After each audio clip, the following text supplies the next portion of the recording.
Hello friends, welcome back to cinema secrets. இன்னைக்கு இந்த வீடியோவில் நான் பேச போற விஷயம் நம்ம தமிழ் சினிமா மட்டும் இல்லைங்க, நம்ம இந்திய சினிமாவை சேர்ந்த ஒரு சில நடிகைகள் தன்னோட ரொம்ப வயசு கம்மியா, அதாவது கிட்டத்தட்ட தம்பி வயசு மகன் வயசுல இருக்கக்கூடிய ஆண் மகன்களை திருமணம் பண்ணி பகீர் கிளப்பி நம்மை போன்ற ரசிகர்கள் எல்லாம் அதிர்ச்சியில உள்ளாக்குனாங்க அப்படின்ற கதையை நம்ம அங்க இங்க அரசல் புரசலா கேள்விப்பட்டிருப்போம். இதுக்கு பின்னணியில என்ன நடந்தது, எதனால இவ்வளவு சின்ன பசங்களை வந்து இவங்க கல்யாணம் பண்ணாங்க அப்படின்றதுக்கு பின்னாடி சுவாரஸ்யமான காதல் கதையெல்லாம் இருக்குங்க. அது என்னங்க கன்றாவி காதல் கதை அப்படின்ற மாதிரி என்ன கேட்டீங்கன்னா, அந்த காதல் கதையை பத்தி தான் இந்த வீடியோல நான் பேச போறேன் நண்பர்களே. அதனால இந்த வீடியோ வந்து இன்ஃபர்மேட்டிவா இருக்கா அப்படின்ற மாதிரி நான் சொல்ல மாட்டேன், ரொம்ப என்டர்டெய்னிங்காகவும் இன்ட்ரெஸ்டிங்காகவும் இருக்கும் அப்படின்றத மட்டும் நான் உறுதிப்படுத்திக்கிட்டு இப்போ இந்த வீடியோல போற நண்பர்களே, வாங்க நேரா வீடியோல போய் எந்தெந்த நடிகைகள்லாம் தன்னோட சின்ன குழந்தைங்களை வந்து கல்யாணம் பண்ணி இன்னைக்கு குடும்பம் நடத்துறாங்களா இல்லையா அப்படின்றத பத்தியும் ஒரு லேட்டஸ்ட் அப்டேட் கொடுத்துருவோம். இப்போ வாங்க நேரம் கடத்தாம வீடியோல போய் அந்த நடிகர்கள்லாம் யாருன்றத பத்தி தெளிவா விவாதிப்போம்.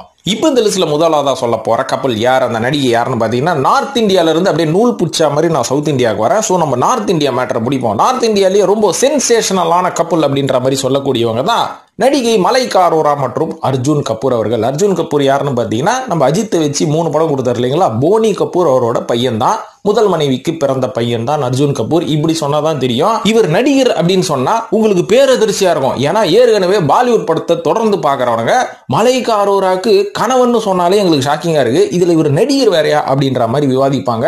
அந்த மேட்டருக்குள்ள போக தேவையில்லை. சோ மலைக்கா அரோராக்கும் அர்ஜுன் கபூர் அவர்களுக்கும் எவ்வளவு ஏஜ் டிஃபரன்ஸ் அப்படின்னு பாத்தீங்கன்னா, 12 வயசு மலைக்கா அரோரா அர்ஜுன் கபூரோட பெரியவங்க. அப்புறம் எப்படிப்பா இவங்களுக்குள்ள இந்த காதல் கருமாந்திர காதல் அப்படின்ற மாதிரி கேட்டீங்கன்னா, 2018 இவங்க 2 பேருக்குள்ள டேட்டிங் ஸ்டார்ட் ஆகி அதுக்கப்புறம் ரொம்ப நாள் பழகினதுக்கு அப்புறமா தான் இவங்களுக்குள்ள காதல் வந்துருச்சுன்னு சொல்றாங்க. ஆனா இந்த காதல் வருவதற்கு முன்னாடியே மலைக்கா அரோரா அவர்கள் சல்மான் கான் அவர்களின் தம்பியான அர்பாஸ் கான் அப்படின்றவரை திருமணம் பண்ணி அவங்களுக்கு ஒரு பையனும் இருக்கிறாங்க. சோ இந்த அளவுக்கு வாழ்ந்து கொண்டு இருந்தார்கள் குடும்பத்தோட.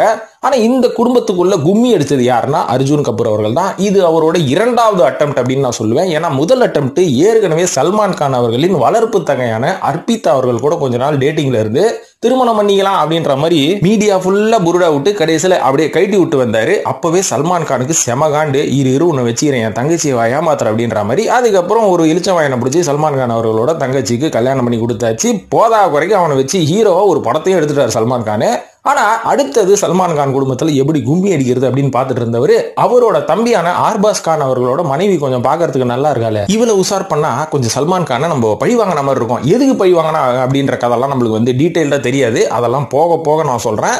ஸோ அந்த மாதிரி பிளான் பண்ணவர் 2018 வருஷம் அர்பாஸ் கானோட மனைவியான மலைக்கா அரோரா அவர்களை உசார் பண்ணிட்டாருப்பா நம்ம அர்ஜுன் கபூர். உசார் பண்ணி ரொம்ப நாளா இந்த பப்பராசி கண்ணில் மாட்டினவங்க இல்ல ரூமர்ஸ் நாங்களாம் ஃப்ரெண்ட்ஸ் அப்படின்ற மாதிரி கொஞ்சம் அப்படி இப்படின்னு கொஞ்சம் உலாத்தி நின்றாங்க. இதுக்கப்புறமா இது எப்படியாவது ரிவீல் பண்ணணும் அப்படின்னு முடிவு பண்ணவங்க எப்போ ரிவீல் பண்ணாங்கன்னா, அர்ஜுன் கபூர் அவர்களோட 34வது வயசுல ஆமாங்க 2 பேர் ரிலேஷன்ஷிப்ல தான் இருக்கோம், திருமணமும் பண்ணிப்போம் அப்படின்ற மாதிரி போட்டு உடைச்சாங்க. இந்த ஒரு விஷயம் வெளில வந்தோடனே சல்மான் கானுக்கும் அர்பாஸ் கானுக்கும் ஷாக்லாம் இல்ல. ஏன் ஷாக் இல்லைன்னா, ஆரம்பத்திலே இவங்க 2 பேருக்கு சந்தேகம் வந்துருச்சு. வந்ததுக்கு அப்புறமா இவங்களை பிடிச்சி விசாரிப்போம் அப்படி இப்படின்னு கொஞ்சம் பார்த்தவங்க மலைக்கா அரோராவோ நான் அப்படிதான் இருப்பேன் அப்படின்ற மாதிரி இவங்களுக்குள்ள ஒரு பிரச்சனை ஓடிட்டு இருந்து வெளில மீடியாவுக்கு தெரியவே இல்லை. அர்பாஸ் கான் அவர்களும் நீ எப்படியோ ஓடி போய் தொலை அவன் பின்னாடி போய் அப்படின்ற மாதிரி விட்டுட்டாப்புல. அதுக்கப்புறம் இதெல்லாம் சுமூகமா இவங்க மேட்டருக்குள்ள, அதாவது இவங்க ஃபேமிலி மேட்டருக்குள்ள இதெல்லாம் முடிஞ்சதுக்கு அப்புறம் தான் 34வது வயசுல இந்த ஒரு விஷயத்தை வந்து ரிவீல் பண்ணிருக்காங்க. இதெல்லாம் பார்த்துக்கிட்டு போனி கபூர் சும்மா வந்தாரு அப்படின்னு கேட்டீங்கன்னா, அவர் சும்மா இல்ல, ஆரம்பத்திலே கண்டுபிடிச்சிட்டு இருக்காரு. ஏன்னா அர்ஜுன் கபூர் அவர்களும் அப்பப்போ நைட்ல மலைக்கா அரோரா வீட்டுக்கு போயிட்டு வரதை பார்த்து இவன் திருந்த மாட்டான், இவன் வந்து சினிமாலையும் உருப்பு இல்ல வாழ்க்கையிலும் உருவிட கூடாது முடிவு பண்ணிட்டான், எப்படியோ போய் தொலை அப்படின்ற மாதிரி சொல்லி இருக்கிறாரு. ஏன்னா இவர் யோகியமா அவரோட அழகான ஒரு முதல் மனைவியை வச்சுக்கிட்டு 2 பசங்களை வச்சுட்டு குடும்பம் நடத்துறத விட்டுட்டு ஸ்ரீதேவி பின்னாடி ஓடி வந்தா முதல் குடும்பம் எப்படி உருவிடும் அப்படின்றத போனி கபூர் யோசிக்கல. இருந்தாலும் இவங்களோட ஏஜ் டிஃபரன்ஸ் கல்யாணம் ஆனதுக்கு அப்புறம் தான் வெளில பெருசா தெரிய வந்தது. அதாவது இவங்க லிவிங் டுகெதர்ல இருக்கும்போதே தெரிய வந்துருச்சு. அதாவது 12 வயசு டிஃபரன்ஸ். இன்னைக்கு மலைக்கா அரோரா அவர்களுக்கு 50 வயசு ஆகுது, அர்ஜுன் கபூர் அவர்களுக்கு வெறும் 38 வயசு தாங்க ஆகுது. இது வந்து மகன் காதலா இல்ல தம்பி காதலா எப்படின்றத நீங்களே முடிவு பண்ணிக்கோங்க. ஆனா ரொம்ப கேவலமா இதெல்லாம் கேட்கறதுக்கு. இப்போ இந்த லிஸ்ட்ல 2வதா சொல்ல போறது நம்ம தமிழ் பக்கம் வருவோம். அதுக்கப்புறம் மறுபடியும் நார்த் இந்தியாவுக்கு நம்ம ட்ரெயின் ஏறுவோமா. 2வதா சொல்ல போறது நடிகை ஸ்னேகா மற்றும் பிரசன்னா. இவங்களுக்கு எவ்வளவு ஏஜ் டிஃபரன்ஸ் அப்படின்றதுக்கு முன்னாடி உங்க காதல் கதை எப்போ மலர்ந்ததுன்னா, 2009வது வருஷம் அச்சமுண்டு அப்படின்ற மாதிரி ஒரு படத்தை கம்ப்ளீட்லி யூஎஸ் பேக்ட்ராப்ல எடுத்திருப்பாங்க. அந்த படம் வந்து கொஞ்சம் நல்லா தான் இருக்கும். ஸோ இந்த படத்துல தான் முதல் முறையாக இவங்க 2 பேரும் சந்திச்சுக்கிறாங்க. சந்திச்சதுக்கு அப்புறமா இவங்க அப்பப்போ பர்த்டே பார்ட்டிக்கு போறது, வெளியில போய் ஒன்னா டின்னர் சாப்பிடுறது, இப்படி சுத்தும் போது பல மீடியா மக்கள் இவங்களை பார்த்து கேட்கறது உண்டு, 2 பேரும் என்ன காதல் வயப்பட்டு விட்டீர்களா, எப்ப திருமணம், எப்ப கல்யாணம், எப்ப எங்களை கல்யாண ரிசப்ஷனுக்கு கூப்பிட்டு சரக்கு பார்ட்டி வைப்பீங்க அப்படின்னு இன்னைக்கு இங்க யூடியூப்ல கதறி கொண்டிருக்கும் பல மீடியா மக்கள் கேட்க கேட்க கேட்க இவங்களுக்கே காண்டா, இப்போ யோ ஆமாயா கல்யாணம் பண்ண போறேன் என்னயா அப்படின்ற மாதிரி இவங்க 2011 வருஷம் நவம்பர் மாசம் என்கேஜ்மெண்ட் அனௌன்ஸ் பண்ணாங்க. பண்ண கையோட இந்த மீடியா மக்களே ஏதாவது ஊதி பிரசன்னாக்கி இவனோட கனெக்ஷன், அதாவது இவளோட கனெக்ஷன், ஸ்னேகாக்கி இவரோட கனெக்ஷன் மறுபடியும் கிளப்பி விட்டுற போறாங்கன்னு 2012 கல்யாணம் செட்டில் ஆயாச்சு. இருந்தாலும் இவங்க 2 பேருக்குள்ள ஒரு மிகப்பெரிய ஏஜ் டிஃபரன்ஸ் இருக்கு. என்னன்னு பாத்தீங்கன்னா ஸ்னேகா அவர்களோட பிரசன்னா 3 வயசு சின்ன பையன். லிஸ்ட்ல 3ஆவதா சொல்ல போறது அடுத்தது நம்ம எல்லாருமே பெரிதும் எதிர்பார்த்த, பல பேருக்கு தெரிஞ்ச விஷயம் தான், நடிகர் தனுஷ் மற்றும் ஐஸ்வர்யா. இவங்களை தேடா சொல்லலாமா இல்லைன்னா நார்த் இந்தியா பக்கம் வண்டியை விட்டு திரும்பி வர, அதாவது 3ஆவதா ஓகே தனுஷ் ஐஸ்வர்யா சொல்றதுக்கு பதிலா ஊர்மிளா மத்தோன்கர் மற்றும் அவங்களோட பாய் ஃப்ரெண்ட் மற்றும் கணவரான மோஷின் அக்தர் அவர்கள். இவங்க 2 பேருக்குள்ள இருக்கிற ஏஜ் டிஃபரன்ஸ் எவ்வளவு தெரியுமா? 10 வயசுங்க. அதுக்கப்புறம் எப்படிங்க கல்யாணம், காதல், லொட்டு லுசு எல்லாமே அப்படின்னு கேட்டீங்கன்னா இதுக்கு பின்னாடி ஒரு காதல் கதை இருக்கு. அந்த காதல் கதை எப்ப ஆரம்பிச்சது அப்படின்னு பாத்தீங்கன்னா, இந்த பாலிவுட்ல ரொம்ப ஃபேமஸான ஒரு ஃபேஷன் டிசைனர் ஒருத்தர் இருப்பாரு, மனிஷ் மல்ஹோத்ரா. யார் இந்த த்ரிஷா கூட சுத்தின்னு இருப்பானே கரேல் நவன் அப்படின்னு கேட்டீங்கன்னா அவருலாம் கிடையாதுங்க. இவர் வந்து பாலிவுட் ரகம். ஸோ இவர் வந்து ஒரு பர்த்டே பார்ட்டி கண்டக்ட் பண்ணியிருக்காரு. இந்த பார்ட்டியில் வந்து எல்லாரையும் இன்வைட் பண்ணியிருக்காரு, ஊர்மிளாவையும் இன்வைட் பண்ணியிருக்காரு. அதுக்கப்புறம் மோஷின் அக்தரையும் கூப்பிட்டுருக்காரு. ஏன்னா மோஷின் அக்தர் வந்து அந்த பக்கம் நார்த் இந்தியாவில் வந்து வடநாட்டில் மிகப்பெரிய பிசினஸ் மேனா, காஷ்மீரி வேற அவரு. ஸோ எல்லாரையும் இன்வைட் பண்ணும் போது மோஷின் கண்ணில் ஊர்மிளா மாட்ட, ஊர்மிளா கண்ணில் மோஷின் மாட்ட, 2 பேருக்கும் பார்த்த உடனே பத்திச்சு. இன்ஸ்டன்ட் லவ், பார்த்த உடனே காதலாம், ஃபர்ஸ்ட் சைட் அப்படின்ற மாதிரி சொல்லுவாங்கல்ல. அன்னிலிருந்து இவங்க 2 பேரும் பழகி இருக்கிறாங்க. பழகணும்னு 2 பேருக்கும் பிடிச்சி போச்சு. ஆனா 2 பேரோட வீட்லயே ஒத்துக்கல. ஏன்னா ஏஜ் டிஃபரன்ஸ். மோஷின் வீட்டில் காரி தூப்புறாங்களா, ஏன்டா உனக்கு வேற ஆளே கடையில, அந்த பொம்பளை உன்னோட 10 வயசு பெரியவடா, உன்னை கட்சி வரைக்கும் மெர்த்தியே வச்சுன்னு இருப்பாடா, டீச்சர் மாதிரி இருப்பாடா, நீ எப்படா குடும்பம் நடத்துவான்னு இந்த பக்கம் பிரஷர். அந்த பக்கம் ஊர்மிளாவை கேட்டா உன்னோட 10 வயசு சின்ன பையன், என்ன பண்ணுவான், அவன் போய் கோலி தண்டா பம்பரம் கூட ஓடுவான், உங்களாம் குடும்பம் நடத்த மாட்டான், இந்த பக்கம் பிரச்சனை. அதுக்கப்புறம் இது எல்லாத்தையும் கிராஸ் பண்ணி ஃபேமிலியோட வாயெல்லாம் அடைச்சி 2 பேரும் திருமணம் பண்ணிக்கிட்டாங்க. பண்ணிட்டு இன்னைக்கு அழகா மும்பைல வந்து ரொம்ப ஜாலியா சந்தோஷமா இருக்கிறாங்க அப்படின்ற மாதிரி சொல்லப்படுது. நல்ல விஷயம் தான். ஆனாலும் இவங்களுக்குள்ள இருக்கிறது 10 வயசு ஏஜ் டிஃபரன்ஸ். 4ஆவதா சொல்ல போறது நடிகர் சைஃப் அலி கான் மற்றும் அவர்களின் முதல் மனைவியான அமிர்தா சிங் அப்படின்றவங்க தான். அமிர்தா சிங் அவர்கள் சைஃப் அலி கான் அவரோட கம்பேர் பண்ணா அந்த காலகட்டத்தில் மிகப்பெரிய ஒரு நடிகை அப்படின்ற மாதிரி சொல்றாங்க. ஏன்னா அவங்களும் நிறைய ஹிட் படங்கள்லாம் கொடுத்துட்டு இருந்த காலகட்டத்தில் தான் சைஃப் அலி கானை பார்த்து இந்த பையன் பார்க்கறதுக்கு கொஞ்சம் நல்லா இருக்கான், ரொம்ப வசதியான ராஜ குடும்பத்தை சேர்ந்தவங்க, இவன் உசார் பண்ணி போட்டுருவான், இதுக்கப்புறம் எதுக்கு உடம்பெல்லாம் வளர்ச்சி வேலை செஞ்சு நடிக்கணும் அப்படின்ற மாதிரி இவங்க முடிவு பண்ணியிருக்காங்க. அதை நான் சொல்லலைங்க, அவங்களே ஒரு பேட்டியில் சொல்லியிருக்காங்களா, நான் ரொம்ப லேசிங்க, என்னால் வந்து படம்லாம் நடிச்சு ஹிட் கொடுத்துக்கிட்டு எல்லாம் சம்பாதிக்கணும்னு அவசியமே கிடையாது, நான் கல்யாணம் செட்டில் ஆயிடலாம் அப்படின்ற மாதிரி முடிவாயிருக்கேன். அந்த ஒரு காரணத்தினால தான் நம்ம சொல்றதுக்கு எல்லாத்துக்கும் தலையாட்டுற மாதிரி ஒரு மாப்பிள்ளைன்னு அத்தேன்னு இவன் வந்து ஓகே வந்து மாட்டினா. அதனால 1990 வருஷம் இவங்க சைஃப் அலி கான் அவர்களை திருமணம் பண்ணிட்டாங்க.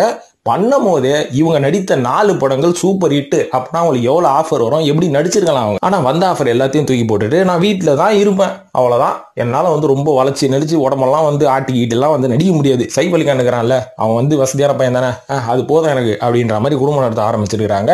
இருந்தாலும் கிட்டத்தட்ட இவங்க வந்து ஒரு 13 வருஷமோ என்னமோ குடும்பம் நடத்திருக்கிறாங்க. இவங்களுக்குள்ள இருக்கிற ஏஜ் டிஃபரன்ஸே பார்த்தீங்கன்னா கிட்டத்தட்ட எப்படியும் ஒரு 6 வயசு 7 வயசு டிஃபரன்ஸ் இருக்கும். ஏன்னா கல்யாணம் பண்ணும் போது சைஃப் அலி கானுக்கு 21 வயசு தானா, ஆனா அமிர்தா சிங் அவர்களுக்கு 27 வயசு. ஸோ இந்த மாதிரி ஒரு குடும்பம் நடத்திட்டு இருக்காங்க. 13 வருஷம் கழிச்சு 2 பேரும் பிரிஞ்சுட்டாங்க. பிரிஞ்சதுக்கு அப்புறம் தான் சைஃப் அலி கான் அவர்கள் கரீனா கபூரை அப்படியே பிடிச்சி கல்யாணம் பண்ணி இன்னைக்கு கரீனா கபூரோட தான் குடும்பம் நடத்திட்டு இருக்காரு. இருந்தாலும் அவரோட பசங்களை கை விட்டுட்டாரு.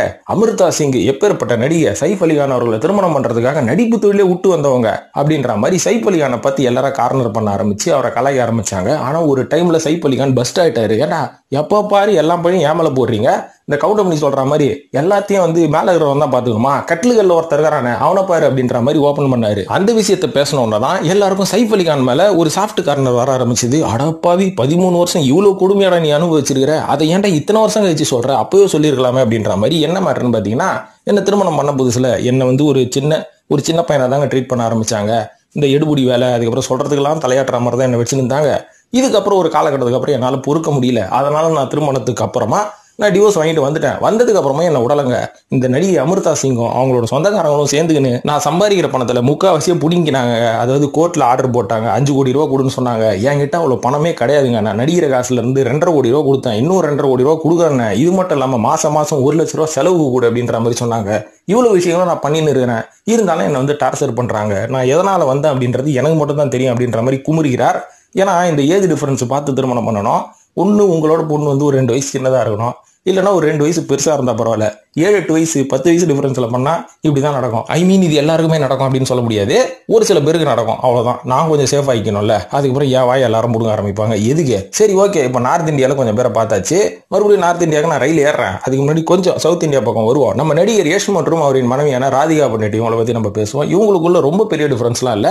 யஷ் அவர்களோட ராதிகா பண்ணிட்டு வந்து ஒரு 2 வயசு தான் பெரியவங்க. இருந்தாலும் இவங்களுக்குள்ள இந்த காதல் எப்படி மலர்ந்ததுன்னா, முதல்ல இவங்க 2 பேருமே சீரியல் ஆர்டிஸ்ட்டுங்க. அதாவது இவங்க சீரியல் நடிச்சுன்னு இருக்கும்போது நந்தகோகுலா அப்படின்ற ஒரு சீரியல், ரொம்ப ஃபேமஸான சீரியல் கனடால, அது நடிச்சுன்னு இருக்கும்போது என்ன ஆகும்னு பாத்தீங்கன்னா, இவங்க ஷூட்டிங் முடிச்சுட்டு ஒரே கேப்ல தான் வந்து வீட்டுக்கு போகலாம். போகும்போது 2 பேரும் பார்த்து பேசவே மாட்டாங்களாம். யாஷை பார்த்தா ராதிகா அந்த பக்கம் மூஞ்சி திரும்பிக்கிறதும், ராதிகாவை பார்த்தா யஷ் மூஞ்சி திரும்பிக்கிறதும், இப்படியே 2 பேரும் ஆட்டிடியூட் காமிச்சு நின்றுக்கிறாங்க. ஆனா இயற்கை வேற ஒரு கணக்கு போட்டுருச்சு. என்னன்னா, டேய் நீங்க இப்படியே இருங்கடா, ஆனா அடுத்தது நீங்க 2 பேரும் தான் ஒண்ணு சேர போறீங்க பாரு, நான் என்னென்ன மாதிரியான வேலை எல்லாம் பண்றேன் அப்படின்ற மாதிரி இயற்கை போட்ட கணக்குல தான் இவங்க ஒண்ணு சேர்ந்துக்கிறாங்க. எப்படின்னு பாத்தீங்கன்னா, இந்த மாதிரி ஆட்டிடியூட்ல இருந்தவங்க ஒரு காலகட்டம் வரைக்கும் பேசுறதே கிடையாது. அதுக்கப்புறமா ஒரு படத்தோட ஆஃபர் வந்திருக்கு. என்னன்னா 2008 வருஷம் மோகினி மனசு அப்படின்ற மாதிரி ஒரு படம் வந்திருக்கு. இந்த படத்துல நம்ம யஷ் அவர்கள் ஒரு சின்ன கேரக்டர் பண்ணிருப்பாரு. ஆனா அவர் பண்றதுக்கு பதிலாக வேற ஒரு நடிகர் பண்ண வேண்டியது. ஆனா இவருக்கு வந்து ரீப்ளேஸ் ஆகி இந்த கேரக்டர் வந்திருக்கு. ஆனா அந்த படத்துல முக்கியமான லீடே ராதிகா அவர்கள் தான். யஷ் வந்து ஒரு சின்ன கேரக்டர் தான். சரி, இது இப்படியே போக இந்த ஒரு நேரத்துல வந்து இவங்க 2 பேரும் கொஞ்சம் ஹாய் ஹாய் அப்படின்ற மாதிரியாச்சும் பேசிக்கிட்டாங்க. இதுக்கப்புறம் 2012 நம்ம யஷ் அவர்கள் லீடா நடித்த டிராமான்னு ஒரு படம் வந்தது. அந்த படத்துல வேற ஒரு ஹீரோயின் தான் கமிட் ஆகணும். ஆனா அதுக்கு பதிலாக ராதிகாவை உள்ள போட்டாங்க. இதுக்கப்புறம் தான் இவங்க 2 பேருக்கும் பழகிறதுக்கு ஆப்பர்ச்சுனிட்டி கிடைச்சி பெஸ்ட் ஃப்ரெண்ட் ஆகி நீங்க திருமணம் பண்ணி சந்தோஷமா இருக்காங்க. இருந்தாலும் இவங்க 2 பேருக்குள்ள மிகப்பெரிய டிஃபரன்ஸ் இல்ல. ஒரு அக்கா தங்கை, அந்த மாதிரி அண்ணன் தம்பி, இந்த மாதிரி ஏதாவது ஒன்று அப்படியே குழம்பிக்குவாங்களாம், வாய் குளருது. 2 வயசு தான் டிஃபரன்ஸ், அப்படிதான். 6வதா சொல்ல போறது நடிகை சாயா சிங் மற்றும் அவர்களின் கணவரான கிருஷ்ணா. இவங்க 2 பேருக்கும் இருக்கிற ஏஜ் டிஃபரன்ஸ் என்ன அப்படின்னு சொல்றதுக்கு முன்னாடி இவங்களுக்குள்ள காதல் எப்படி மலர்ந்ததுன்னா, முதல்ல 2 பேரும் சேர்ந்து ஒரு சீரியல்ல தான் நடிச்சாங்க. கே பாலச்சந்தர் அவர்களோட இயக்கத்துல வந்து சிந்து பைரவின்ற சீரியல்ல 2 பேரும் நடிக்க ஆரம்பிச்சாங்க. இதுக்கப்புறம் பாத்தீங்கன்னா லவ் எல்லாம் ஒன்றும் வரல. ஃபர்ஸ்ட் சைட் அந்த இதுலலாம் இவங்களுக்கு நம்பிக்கையே கிடையாதான். சும்மா பார்த்து ஹாய் ஹாய் எப்படி இருக்கீங்க அவ்வளவுதான். இப்படின்னும் போது இவங்க 2 பேருக்கும் தொடர்ந்து பல தெலுங்கு மற்றும் கன்னட சீரியல் வந்து ஆப்பர்ச்சுனிட்டி கிடைக்க ஆரம்பிச்சு 2 பேரும் ஏகப்பட்ட சீரியல் நடிக்க ஆரம்பிச்சிருக்காங்க. இதோடு விட்டுச்சா, படத்துலயும் பாத்தீங்கன்னா இவங்க 2 பேருங்க அது எப்படி வந்து இயற்கையில நடக்குதுன்னு தெரியல. இந்த இதய திருடன், அதுக்கப்புறம் ஈரமு, ஆனந்தபுரத்தை வீடு, இதெல்லாம் பாத்தீங்கன்னா 2 பேரும் கமிட் ஆகி ஒரே மாதிரி நடிச்சிட்டு இருப்பாங்க. ஸோ இந்த மாதிரி போக போக போக இவங்களுக்குள்ள நட்பு ஆரம்பிச்சு இதுக்கப்புறம் திருமணம் பண்ணிட்டாங்க அப்படின்ற மாதிரி சொல்லப்படுது. இருந்தாலும் சாயா சிங் அவர்களோட இவங்களோட கணவரான நடிகர் கிருஷ்ணா அவர்கள் ஒரு 2 வயசு சின்ன பையனா. இப்ப 7வதா சொல்ல போறது நடிகர் தனுஷ் மற்றும் ஐஸ்வர்யா ரஜினிகாந்த் அவர்கள். அப்படி சொன்னாதான் கொஞ்சம் கரெக்டா இருக்கும், இல்லைன்னா வந்து வாயை பிடிப்பாங்க எல்லாரும். ஸோ இவங்க 2 பேருக்கும் எப்போ திருமணம் நடந்தது அப்படின்ற கதையெல்லாம் வந்து யூடியூப்பை போட்டாலே தெரிஞ்சிடும். 2003 வருஷம் காதல் கொண்டேன் படத்தை பார்த்துட்டு இம்ப்ரெஸ் ஆகி பொக்கே கொடுத்து அதுக்கப்புறம் 2 மணி நேரம் மணி கணக்கில் பேசி இதுக்கப்புறம் இவங்க 2 பேருக்குள்ள ஒரு நல்ல அண்டர்ஸ்டாண்டிங் வந்து அதுக்கப்புறம் திருமணம் பண்ணிக்கலாம் முடிவு பண்ணோன்னு வீட்டில் எதிர்ப்பு வந்து அதுக்கப்புறம் ரஜினி அவர்கள் ஓகேன்னு சொல்லி இப்படிதான் திருமணம் ஆச்சு. இதனால வந்து ஐஸ்வர்யா ரஜினிகாந்த் எப்படி இம்ப்ரெஸ் ஆனாங்கன்னு தெரியும். தனுஷ் எப்படி இம்ப்ரெஸ் ஆனாரு அப்படின்னு கேட்டீங்கன்னா, பின்ன ஏன் இம்ப்ரெஸ் ஆக மாட்டாரு, ரஜினிகாந்தோட பொண்ணாச்சு அப்படின்னு கேட்டீங்கன்னா இல்ல. இது ஒரு காரணமாக இருந்தாலும் இன்னொரு காரணம், ரஜினி அவர்கள் அவரோட சிம்பிளிசிட்டியை தான் வந்து இன்னைக்கு ஃபேன்ஸ் எல்லாருக்குமே பிடிக்கும். இவரோட 100 மடங்கு சிம்பிளிசிட்டி ஐஸ்வர்யா அவர்கள். இதை பார்த்து தான் நான் இம்ப்ரெஸ் ஆனேன் அப்படின்ற மாதிரி சொல்றாரு. இந்த மாதிரி எல்லாமே நல்லா ஆரம்பிச்சு 18 வருஷம் குடும்பம் நடத்துனதுக்கு அப்புறம் இவங்களுக்குள்ள ஒரு ஈகோ ஆரம்பிச்சு இந்த பர்சனல் ஈகோ ஃபேமிலி ஈகோ மாறினதுக்கு அப்புறம் தான் தனுஷ் மற்றும் ஐஸ்வர்யா ஒரு முடிவு எடுத்திருக்காங்க.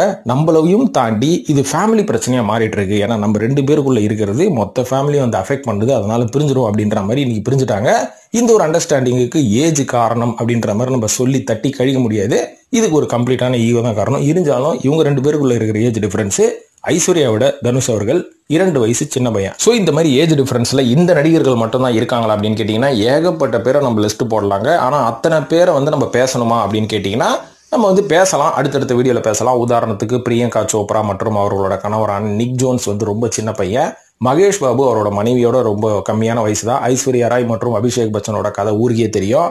கேட்ரினா கைஃபும் பார்த்தீங்கன்னா அவர் விக்கி கௌஷல் அப்படின்றவரை திருமணம் பண்ணாங்க. அவரும் வந்து ரொம்ப சின்ன வயசு தான். பிபாஷா பாசு, ஷில்பா செட்டி, இந்த பக்கம் கிரிக்கெட் பக்கம் போனோம்னா விராட் கோலி மற்றும் அனுஷ்கா. ஸோ இந்த மாதிரி நிறைய லிஸ்ட் போட்டு போகலாம். ஆனால் சவுத் இந்தியா பக்கம் ரொம்ப கம்மி தான். இந்த மாதிரியான கல்ச்சர் வந்து நார்த் இந்தியா பக்கம் வயசெல்லாம் பார்க்காம அவங்க வரம்பு மீறி போறாங்களா அப்படின்ற மாதிரி நம்மளால சொல்ல முடியாது. அது அவங்களோட தனிப்பட்ட ஒரு விருப்பம். இதை வந்து நம்ம முன்னாடி கொண்டு வந்து நம்மள மாதிரியான நண்பர்களுக்கு ஷேர் பண்ணணும் அப்படின்றதுனால தான் இதை பேசுறதே தவிர இது தப்பா கரெக்டா அப்படின்ற ஒரு விவாதத்துக்குள்ள நான் வரல.